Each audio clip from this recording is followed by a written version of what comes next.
മറ്റുള്ളവർക്ക് നേട്ടങ്ങളുണ്ടാകുമ്പോൾ നിങ്ങളുടെ മനസ്സിൽ അപ്രസന്നതയുണ്ടാകുന്ന ആ നിമിഷം നിങ്ങൾ സദ്വൃത്തികളുടെ മാർഗം ഉപേക്ഷിച്ച് തുടങ്ങുകയാണെന്നറിയേണ്ടതാണ്.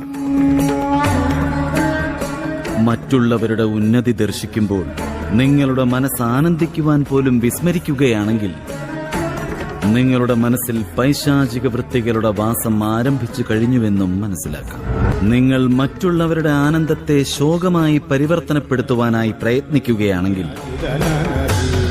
നിങ്ങൾ പിശാചുക്കളായി പരിവർത്തനപ്പെട്ടു കഴിഞ്ഞുവെന്നും മനസ്സിലാക്കേണ്ടതാണ്.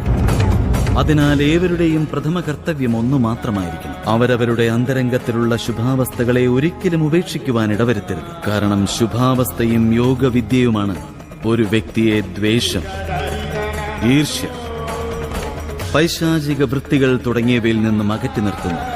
മറ്റുള്ളവർക്ക് നേട്ടങ്ങൾ